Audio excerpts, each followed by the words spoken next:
Hello friends, welcome back to my YouTube channel Ravi agent science. Friends, आज के इस video lecture में BSc fifth semester के IPR in intellectual property right एक नए विषय एक नए सब्जेक्ट को हम स्टार्ट करने वाले हैं। और चूँकि नया सब्जेक्ट है तो स्टूडेंट्स को इसको पढ़ने में थोड़ी सी प्रॉब्लम हो रही है, ठीक है। और इसलिए इन सब बातों को ध्यान में रखते हुए हम आज के इस वीडियो लेक्चर से हम इसकी सीरीज़ को स्टार्ट करने वाले हैं। आज इस विषय से संबंधित इसका पहला वीडियो है, इसका फर्स्ट लेक्चर है। और भी हम इससे संबंधित इस विषय से संबंधित लेक्चर्स को ले आते रहेंगे और आपको इस विषय में जो भी ज़रूरी सुविधाएं हैं उसको हम प्रोवाइड कराएंगे। तो आइए स्टार्ट किया जाए। बट उन व्यूअर्स से जो फर्स्ट टाइम इस वीडियो लेक्चर को देख रहे हैं, जिन्होंने फर्स्ट टाइम चैनल पर विजिट किया है, तो उस चैनल को सब्सक्राइब कर लें, साथ ही साथ बेल आइकन को भी प्रेस कर दें, जिससे जब भी हम कोई नया वीडियो लेक्चर लेकर आएँ तो आपको आसानी से प्राप्त हो सके और उसका आप अधिक से अधिक लाभ ले सकें। आइए स्टार्ट किया जाए। तो IPR in intellectual property right Hindi में इसे कहते हैं और इसको बौद्धिक संपदा अधिकार के नाम से जाना जाता है हिंदी में। तो सबसे पहले हम जानते हैं कि प्रॉपर्टी क्या होती है, संपत्ति या संपदा क्या है। तो जैसा कि यहाँ पर हमने एक नोट्स दिया हुआ है, तो सामान्य सी भाषा में अगर हम बात करें तो सबको पता है कि संपत्ति या जायदाद या धन दौलत क्या है। तो यहाँ पर क्या लिखा है कि जायदाद या संपत्ति या धन दौलत वह वस्तु या वस्तुओं का समूह है जिस पर किसी एक व्यक्ति, मतलब उस पर किसी एक व्यक्ति का या अनेक व्यक्तियों का इस प्रकार से अधिकार हो सकता है, इस प्रकार से कब्जा हो सकता है कि वह व्यक्ति नियमों के अधीन, मतलब अब ऐसा नहीं है कि कोई उसको अवैध रूप से जो है उस पर जो है अपना कब्जा कर ले, तो उसको अवैध रूप से कब्जा नहीं कर सकता, तो नियमों के अधीन रहेगा, ठीक है। बाकायदे लीगली जो है उसको नियमों के अधीन अपनी इच्छा अनुसार, ठीक है, उस वस्तु का कानूनी नियमों के अनुसार, मतलब गवर्नमेंट जो रूल्स हैं उसके अकॉर्डिंग स्वयं उपयोग करने या ना करने के लिए स्वतंत्र होते हैं, ठीक है। तो उसके पास उस जो भी वस्तु है या वस्तुओं का जो समूह है जिस पर उसका अधिकार है कानूनी रूप से नियमों के अनुसार, तो वो चाहे तो उसको यूज करे अथवा चाहे तो ना यूज करे, ठीक है। तो स्वतंत्र है इन सब चीज़ों के लिए। या दूसरे व्यक्तियों को उन वस्तुओं का उपयोग ना करने के लिए भी उपयोग ना कर देने के लिए भी अधिकृत होते हैं, ठीक है। तो अब उसके नाम से है वो रजिस्टर, तो वो चाहेगा कि वो दूसरे व्यक्ति भी उसका उपयोग ना करें, ठीक है।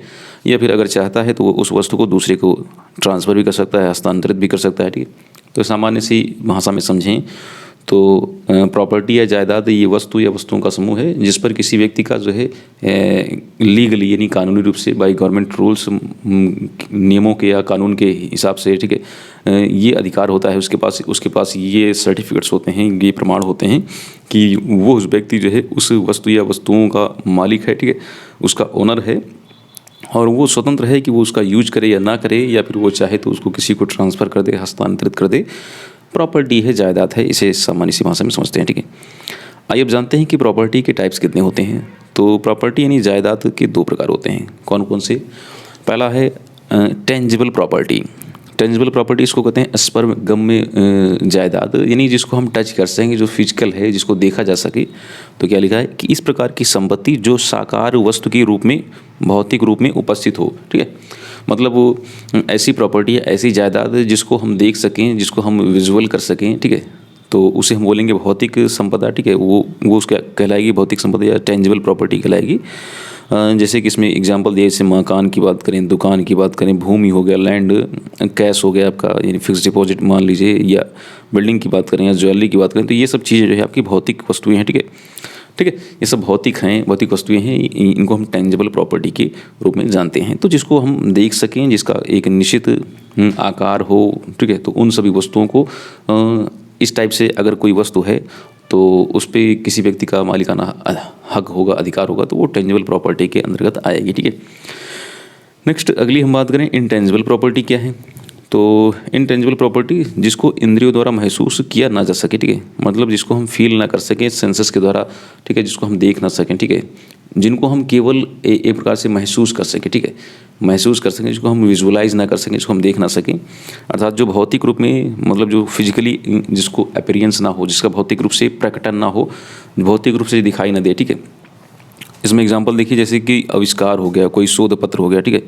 देखिए क्या क्या इसमें दिया गया है। तो पहले से आविष्कार यानी कोई इन्वेंशन, तो इन्वेंशन कोई वस्तु थोड़ी है, वस्तु का आविष्कार करेगा, ठीक है, लेकिन आविष्कार जो है कोई वस्तु नहीं है, वो उसके माइंड, उसके दिमाग की क्रिएशन है, ठीक है। उसने माइंड अपने, उसके दिमाग में जो भी चीज़ें थी, जो भी इनपुट्स थे, उसको जो है उसने जो है उसको जो है एक भौतिक रूप में उसको प्रदान किया, लेकिन उसने यूज किया अपने माइंड को, ठीक है। तो आविष्कार हो गया, शोध पत्र हो गया, रिसर्च पेपर जो होते हैं, या किसी कार्य को करने की नई विधि, यानी जो कोई जो है किसी भी कार्य को जो करने का जो न्यू मेथड होता है, नया तरीका होता है, ये नई विधि या फिर आपका साहित्यिक और कलात्मक कार्य, या फिर कोई भी बौद्धिक संपत्ति, कोई भी इंटेलेक्चुअल प्रॉपर्टी, ठीक है। तो ये सब है इंटेंजिबल प्रॉपर्टी, ठीक है। तो दो प्रकार की प्रॉपर्टी हो गई, एक टेंजिबल प्रॉपर्टी और एक इंटेंजिबल प्रॉपर्टी। टेंजिबल प्रॉपर्टी उसे कहते हैं जो भौतिक रूप में प्रकट हो, जिसको देखा जा सके, जिसको जो है जिसका कोई भौतिक स्वरूप हो, ठीक है। इसमें हमने बता दिया कि मकान हो गया, दुकान हो गया, भूमि, नकदी, इमारत, जेवर, ये सब चीज़ें जो है आपका, ये सब भौतिक वस्तुएं हैं, इनको टेंजिबल प्रॉपर्टी के रूप में हम रखते हैं। और इनटेंजिबल प्रॉपर्टी में जैसे आविष्कार हो गया, शोध पत्र हो गया, किसी कार्य को करने की कोई नई विधि हो गई, नया तरीका हो गया, न्यू मेथड, या फिर आपका लिटरेचर यानी आपका साहित्यिक कोई कार्य हो गया, या कलात्मक आपका आर्टिस्टिक कोई वर्क हो गया, ठीक है, या कोई भी बौद्धिक यानी आपका माइंड की क्रिएशन, वो सब आएगी आपका इंटेंजिबल प्रॉपर्टी में, ठीक है। तो दो प्रकार की प्रॉपर्टी हो गई, एक भौतिक स्वरूप वाली और जिसका भौतिक स्वरूप नहीं है, जो आपके माइंड की क्रिएशन है, जो आपके दिमाग की उपज है, ठीक है। तो हम जो बात करेंगे इंटेलेक्चुअल प्रॉपर्टी की, तो वो दूसरे का ही टाइप है। जो दूसरा वाला टाइप है आपका इंटेंजिबल, तो इंटेंजिबल प्रॉपर्टी के अंतर्गत ही आता है आपका इंटेलेक्चुअल प्रॉपर्टी, ठीक है। तो यह एक प्रकार की अमूर्त या अभौतिक संपत्ति है, यानी आपका दूसरे वाले टाइप में आता है आपका इंटेलेक्चुअल प्रॉपर्टी, जो मानव बुद्धि या मनुष्य के मस्तिष्क की उपज या रचना होती है, ठीक है। ये मनुष्य की जो मानव है उसके मस्तिष्क की उपज या उसकी माइंड की क्रिएशन होती है, ठीक है। IPR अब हम जानते हैं इसके राइट्स के बारे में। तो नेक्स्ट हमारा अगला जो पॉइंट होगा वो होगा IPR, इंटेलेक्चुअल प्रॉपर्टी, जो आपके माइंड की जो क्रिएशन है, ठीक है, आपके दिमाग की जो रचना है, तो उसके लिए आपको कुछ राइट्स दिए जाते हैं, जो कि आपने काफ़ी मेहनत किया है, आपने टाइम इन्वेस्ट किया है, इन सब चीज़ों को आपने जब इन्वेस्टमेंट के बाद जो है कुछ चीज़ें कुछ प्रकार के आपने क्रिएशन जब बनाए हैं, कुछ इनोवेशन किया है, तब उसके लिए आपको राइट्स दिया जाता है। तो जो राइट्स दिए जाते हैं इंटेलेक्चुअल प्रॉपर्टी के लिए, उसे ही इंटेलेक्चुअल प्रॉपर्टी राइट कहा जाता है। तो किसी एक व्यक्ति या व्यक्तियों के समूह को अपने मस्तिष्क की उपज या संरक्षण के लिए प्राप्त एकमात्र या अपवर्जी अधिकार ही बौद्धिक संपत्ति अधिकार कहलाते हैं, उसे ही इंटेलेक्चुअल प्रॉपर्टी राइट कहते हैं। यह अधिकार एक निश्चित समय के लिए, हाँ इसको ध्यान रखिएगा, ये एक निश्चित समय के लिए होते हैं। अभी हम जब पढ़ेंगे टाइप्स ऑफ IPR तो उसमें बताएंगे कि कौन सा IPR कितने समय के लिए दिया जाता है। तो एक निश्चित समय के लिए जाते हैं नियमानुसार, तो ये रेगुलेटेड होते हैं और उपयुक्त संस्थाओं द्वारा प्रदान किए जाते हैं। तो एक सुटेबल इंस्टीट्यूशंस होती है, उपयुक्त संस्था होती है जिसके द्वारा इसको प्रोवाइड किया जाता है, इश्यू किया जाता है। तो ये था IPR। तो इंटेलेक्चुअल प्रॉपर्टी के लिए जो भी राइट्स दिए जाते हैं उसे इंटेलेक्चुअल प्रॉपर्टी राइट कहते हैं। ये आपका प्राइवेट राइट्स होता है, आपका स्वयं निजी अधिकार है, ठीक है, और एक निश्चित समय के लिए, और आपका जो है किसी उपयुक्त संस्था के द्वारा, किसी सुटेबल इंस्टीट्यूट के द्वारा इसको प्रदान किया जाता है, ठीक है। आप जानते हैं नेचर ऑफ IPR की प्रकृति क्या है, इंटेलेक्चुअल प्रॉपर्टी राइट वास्तव में किस टाइप का होता है, ठीक है, तो है क्या, इसका नेचर क्या है। तो यह अधिकार कलात्मक, वैज्ञानिक तथा तकनीकी सर्जन को एक निश्चित समय के लिए, यानी ट्रेड सीक्रेट को छोड़ करके, ठीक है। तो ये जो राइट्स होता है IPR किसके लिए दिया जाता है, तो IPR दिया जाता है कलात्मक, यानी कोई आर्टिस्टिक, या फिर कोई आपका साइंटिफिक यानी आपका वैज्ञानिक, या तकनीकी सर्जन यानी आपका जो टेक्निकल जो सर्जन्स होते हैं उनको एक निश्चित समय के लिए, ठीक है। तो एक सर्टेन टाइम्स के लिए दिया जाता है, केवल किसको, ट्रेड सीक्रेट्स को छोड़ करके। जो ट्रेड सीक्रेट्स होता है, अभी जब टाइप्स बताएंगे तो बताएंगे कि ट्रेड सीक्रेट्स क्या है। तो ट्रेड सीक्रेट्स को छोड़ करके जो भी ऊपर जो है जो पॉइंट्स बताए गए कि किसको दिया जाएगा, किसी कलात्मक कार्य के लिए दिया जाएगा, किसी इन्वेंशंस के लिए वैज्ञानिक साइंटिस्ट को दिया जाएगा, या जो आपका टेक्निकल जो आपका सर्जन है, तकनीकी सर्जन है, इन सबको केवल ट्रेड सीक्रेट्स को छोड़ करके इन क्षेत्रों में दिया जाता है। और ये एक निश्चित क्षेत्र यानी आपका टेरिटरी में ही मान्य होते हैं। इनका जो लीगलिटी होती है, जो इनकी अथॉरिटी होती है, एक निश्चित क्षेत्र में, एक निश्चित एरिया में ही होता है। दूसरे पॉइंट की बात करें तो यह अधिकार उन्हीं व्यक्तियों को प्रदान किए जाते हैं जो संपत्ति के स्वामी मान लिए जाते हैं, ठीक है। तो जिन्होंने इन्वेंशन किया है, जिन्होंने इनोवेशन किया है, जिन्होंने अपने माइंड का यूज़ किया है, तो केवल उन्हें ही ये अधिकार दिए जाएंगे, ठीक है। और दूसरा व्यक्ति इस अधिकार को नहीं ले सकता है। मतलब कहने का मतलब ये है कि कोई भी ऐसे नहीं अपना जो है इंटेलेक्चुअल प्रॉपर्टी राइट का जो है सर्टिफिकेट बनवा सकता है। तो वही व्यक्ति इसके लिए मान्य होंगे जिन्होंने वास्तव में जो है आपका कुछ इनोवेशन किया है, कुछ अपने माइंड का यूज किया है, कुछ बेहतर चीज़ें बनाई है, ठीक है। तो उन्हीं को जिन क्षेत्रों में दिया जाना चाहिए। तो अगर उस टाइप से उस क्षेत्रों में किसी व्यक्ति ने कोई काम किया है तभी दिया जाएगा। मतलब हर आदमी इस टाइप से कोई सर्टिफिकेट, कोई अधिकार पत्र नहीं ले सकता है, ठीक है। तो केवल उन्हीं व्यक्तियों को प्रदान किए जाते हैं जो उस संपत्ति के स्वामी मान लिए जाते हैं। अगले पॉइंट की बात करें तो यह अधिकार व्यक्ति के मस्तिष्क की बौद्धिक उपज को प्राप्त होती है, ठीक है। तो उसके माइंड की जो क्रिएशन है उसको दिया जाएगा, ना कि उस भौतिक वस्तु को दिया जाएगा, ठीक है। तो भौतिक वस्तु को नहीं दिया जाएगा ये राइट दिया जाएगा उस व्यक्ति के माइंड को, उस व्यक्ति के मस्तिष्क को। जैसे एग्जांपल में देखें, जैसे मान लीजिए किसी व्यक्ति ने गेहूं की कोई वैरायटी जो है, न्यू वैरायटी इवॉल्व की है, उसमें कोई जेनेटिक सोर्स खोजा है, ठीक है। कोई नया जो है अनुवांशिक स्रोत उसने खोजा है, जिससे कि मानव जाति के लिए कुछ बेहतर कैरेक्टर्स या बेहतर जो है इम्प्रूवमेंट देखने को मिलेगी। तो इस टाइप से किसी व्यक्ति ने कोई बेहतर चीज़ खोजी है प्लांट सोर्स में, ठीक है। तो जो उसको कह सकते हैं कि जो उसको जो राइट्स मिलेगा तो वो उसके माइंड की क्रिएशन के लिए दिया जाएगा, ना कि उस वस्तु के लिए कि गेहूं का उसके पास पेटेंट हो जाएगा। तो गेहूं का पेटेंट नहीं होगा, उसके पास पेटेंट होगा वैरायटी का, ठीक है। तो कहने का मतलब वही है कि जो राइट दिया जाता है, जो अधिकार दिया जाता है, वो उस व्यक्ति के बौद्धिक उपज को दिया जाता है, इंटेलेक्चुअल जो उसका प्रोडक्ट है उसको देंगे, ना कि जो है उस फिजिकल यानी आपका जो भौतिक वस्तु है उसको नहीं देंगे, ठीक है। तो ये था कुछ पॉइंट इसके नेचर जो है आपका आईपीआर के। आप बात करते हैं टाइप्स के, ठीक है। तो ये इंपॉर्टेंट है, टाइप्स ऑफ आईपीआर। तो आईपीआर के टाइप्स की बात करें तो कई टाइप्स हैं, लेकिन हम यहाँ पर जो डिस्कस करेंगे तो वो 7 से 8 प्रकार हैं आईपीआर के, इंटेलेक्चुअल प्रॉपर्टी राइट के। तो पहला है पेटेंट। तो पेटेंट्स वो सभी जानते हैं, ठीक है, सबको पता है। ये नए आविष्कारों, जब कोई नई चीज़ बनाई जाती है, ठीक है, कोई भी न्यू थिंग्स या कोई नई वस्तु, नई चीज़ बनाई जाती है, ठीक है, तो उसके लिए दिया जाता है, तो इन्वेंशन के लिए दिया जाता है पेटेंट्स, ठीक है। दूसरी बात करें इंडस्ट्रियल डिज़ाइन की, तो अभी इसको हम केवल शॉर्ट में ऐसे केवल नाम इनका जान ले रहे हैं, उसके बाद हम इसको डिटेल में पढ़ेंगे। इसका एक स्पेशल चैप्टर्स हम पढ़ेंगे। पेटेंट्स का चैप्टर अलग रहेगा, इंडस्ट्रियल डिज़ाइन का, ट्रेडमार्क्स का अलग चैप्टर, जियोग्राफिकल इंडिकेशन का अलग, ट्रेड सीक्रेट्स का अलग। तो इन सब चीज़ों को हम अलग अलग चैप्टर्स में इसको हम डिस्कस करेंगे, ठीक है। तभी केवल हम इसको एकदम शॉर्ट में इसका केवल नाम जान लेते हैं बस। दूसरा है इंडस्ट्रियल डिज़ाइन। तो इंडस्ट्रियल डिज़ाइन क्या है? ये 2D और 3D जो आर्टिकल्स होते हैं, हाँ, तो द्विविमीय और त्रिविमीय, मतलब जिसमें लंबाई चौड़ाई होती है उसे 2D बोलेंगे, लंबाई चौड़ाई के साथ जिसमें ऊंचाई होती है, ठीक है। जिसमें 3 विमाएँ होती हैं इसको 3D कहते हैं, और जिसमें 2 विमाएँ होती हैं उसे कहते हैं 2D कहते हैं। तो 2D और 3D जो वाली वस्तुएं हैं, तो इनसे संबंधित कुछ डिज़ाइन के लिए, अब डिज़ाइन में क्या क्या आएगा इसमें, इसका पैटर्न हो गया, इसका टेक्सचर हो गया, इसका मॉडल या सैंपल हो गया, या इसके फीचर्स, ठीक है, या कलर की बात कर सकते हैं। तो ये सब चीज़ें अगर इंडस्ट्रियल से संबंधित, इंडस्ट्रियल डिज़ाइन में ये सब चीज़ें अगर इंक्लूड की जाती हैं 2D और 3D वस्तुओं में, इससे संबंधित अगर आप कुछ करते हैं तब उसके आप वो राइट्स ले सकते हैं, तब उसके लिए आपको IPR दिया जाएगा, ठीक है। तो अगला हम बात करें ट्रेडमार्क्स की, ठीक है। तीसरा है ट्रेडमार्क्स, ठीक है।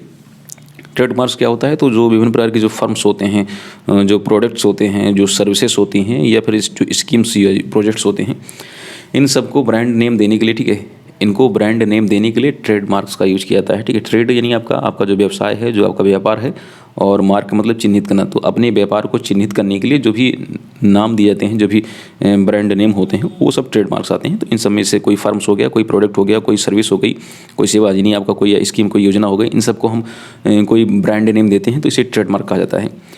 जियोग्राफिकल इंडिकेशन नेक्स्ट अगला है।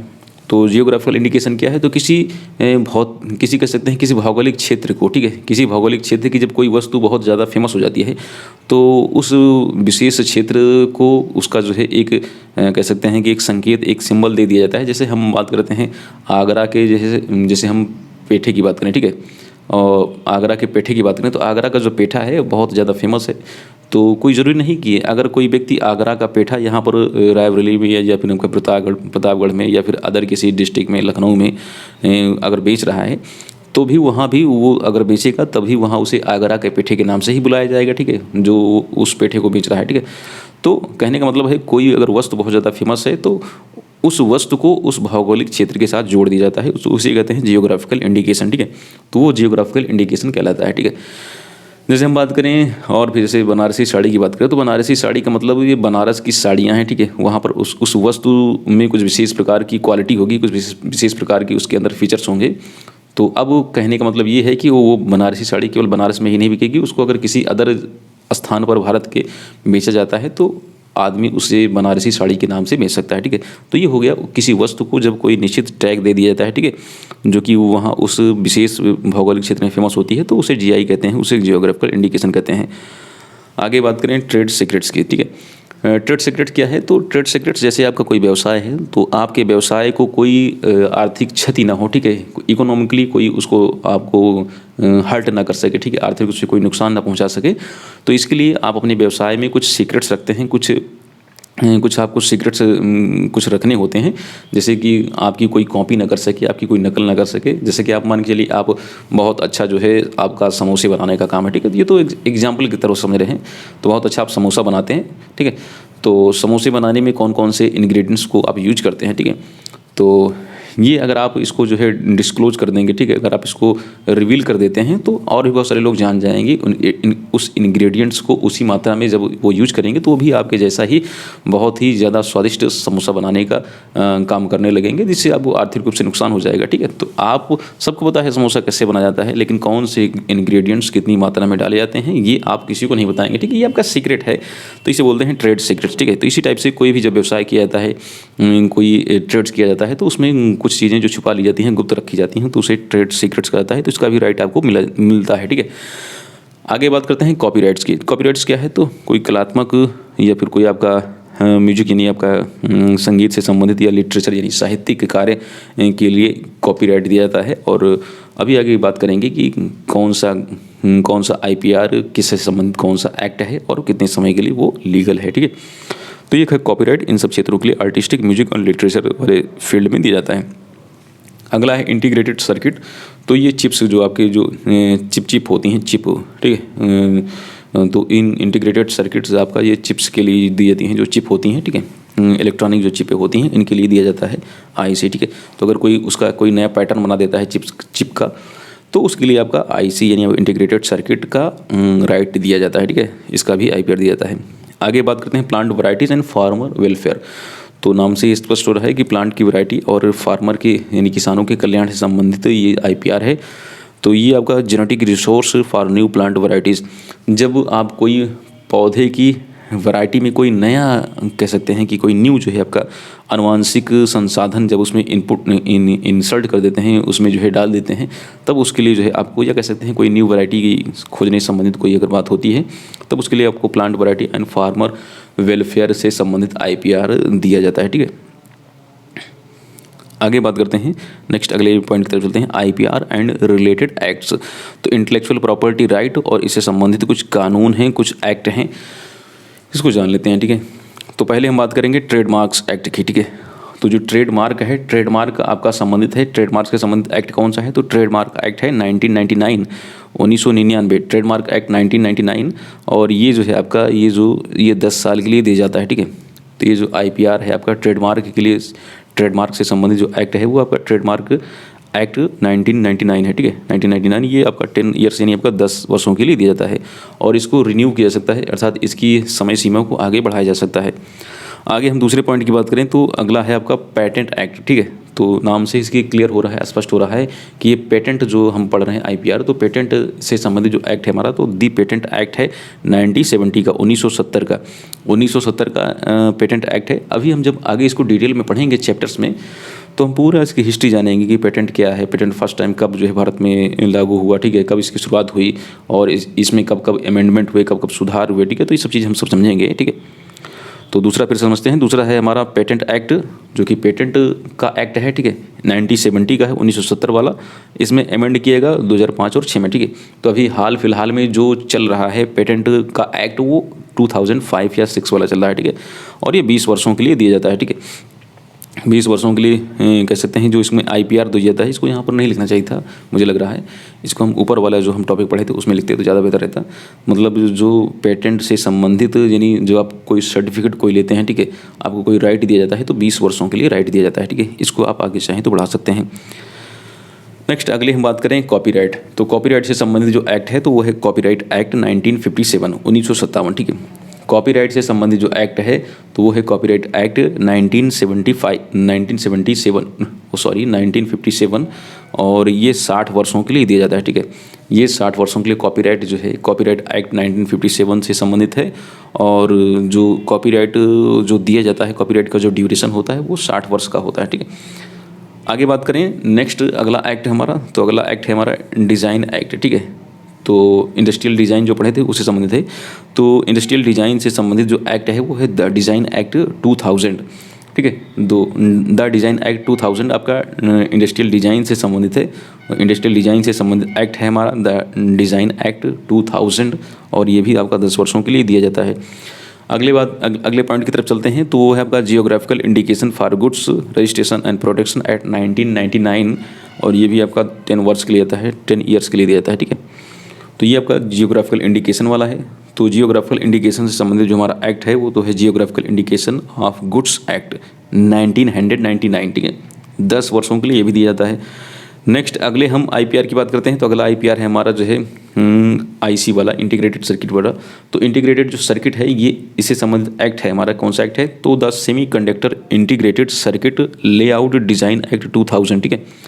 तो इससे संबंधित जो एक्ट है ये 2000 वाला है, semi conductor integrated circuit layout design act 2000, ठीक है। तो याद रखिएगा। अगले आईपीआर की बात करें, अगले आईपीआर से संबंधित एक्ट की बात करें तो आपका है protection of plant varieties and farmer right act. तो ये the protection of plant varieties and farmers right act जो है आपका, ये वही जो plant varieties and farmer welfare था। तो plant varieties and farmer welfare से संबंधित जो एक्ट है तो वो है आपका the protection of plant varieties and farmer right act 2001, ठीक है, 2001। और ये जो है आपका इसमें देखा जाए तो 18 साल के लिए ट्रीज और वाइन्स, जब आप वृक्षों और जो है आपकी जो लताएं होती हैं इनसे संबंधित अगर आप कुछ नया जेनेटिक रिसोर्स अगर खोजते हैं, ठीक है, तो उसके लिए आपको दिया जाता है 18 वर्ष के लिए राइट्स। और अगर आप क्रॉप्स की वैरायटी से संबंधित अगर कोई कार्य करते हैं तो उसके लिए आपको 15 वर्ष का 15 ईयर्स का जो है राइट दिया जाता है। चलिए थोड़ा सा हिस्ट्री समझ लेते हैं आईपीआर की, ठीक है, इंडिया में।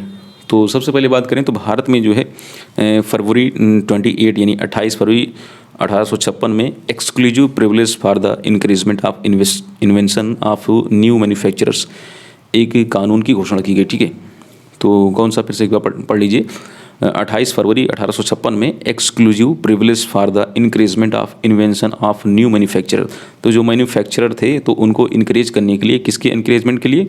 इन्वेंशंस के लिए, कि वो इन्वेंशंस करें। तो इसके लिए उनको प्रोत्साहन देने के लिए कुछ विशेष प्रकार के अधिकार दिए गए थे। तो इस संबंधित एक कानून की घोषणा की गई और जिसका उद्देश्य था कि विशेष रूप से नए निर्माणकर्ताओं को आविष्कारों के प्रति उत्साहित करना, ठीक है। तो जो मैन्युफैक्चरर्स थे वो इन्वेंशन करें, इन्वेंशंस को अधिक से अधिक जो है अधिक से अधिक इन्वेंशंस को अधिक से अधिक बढ़ावा देने के लिए इस प्रकार का एक विशेष अधिकार या एक्सक्लूसिव प्रिविलेज जो है पास किया गया था 1856 में, फरवरी 28 फरवरी में, ठीक है। तो इस प्रकार से यह सर्वप्रथम पेटेंट एक्ट का रूप था। तो पहला जो है फर्स्ट टाइम जो है इंडिया में आईपीआर से संबंधित कोई एक्ट पास किया गया था 1856 में। आगे चलते हैं, अगले पॉइंट की बात करते हैं। तो इसी जो कानून आपका जो था exclusive privilege for the increment of invention of new manufacturers, तो इसी कानून के अंतर्गत सर्वप्रथम एक सिविल इंजीनियर, तो एक सिविल इंजीनियर था, इसका नाम है आपका जॉर्ज अल्फ्रेड डी पेनिंग।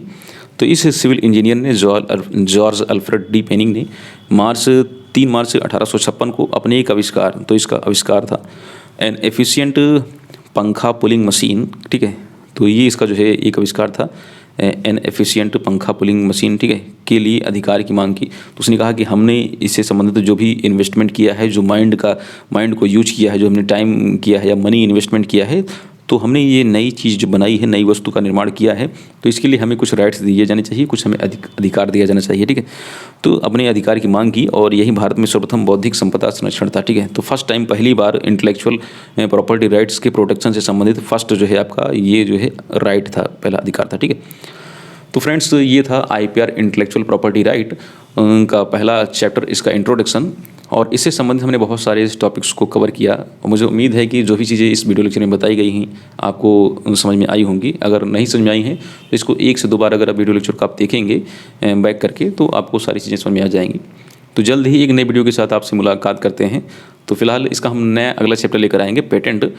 तो हमारा जो नेक्स्ट चैप्टर होगा पेटेंट होगा। फिलहाल इस चैप्टर से में हमने कुछ चीज़ें जो है मिस कर दी हैं, तो उसको हम फिर कभी बताने का प्रयास करेंगे। बट हम सोच रहे हैं कि थोड़ा सा स्पीड में जो है आपको कुछ चीज़ें बता दी जाएँ। तो हम नेक्स्ट चैप्टर जल्द ही लेकर आएंगे, पेटेंट चैप्टर। तो उम्मीद है कि 2 या 3 दिन में ये वीडियो लेक्चर आएगा। इस बीच में और भी विषयों को हम कवर करेंगे, बट IPR का जो नेक्स्ट वीडियो आएगा लगभग 2 से 3 दिन बाद आएगा। इस बीच में हम शायद एनवायरनमेंट साइंस या फिर और भी किसी विषय से संबंधित वीडियो लेक्चर लेकर आएंगे। तो जो भी वीडियोस हम लेकर आते हैं, अगर आपके विषय से संबंधित हैं तो उसको आप देखिए, उससे लाभ लीजिए और अपने जो भी महत्वपूर्ण सुझाव हैं हमें देते रहिए। बस आज के वीडियो लेक्चर में इतना ही। जल्दी एक नई वीडियो के साथ आपसे मुलाकात करते हैं। तब तक के लिए जय हिंद।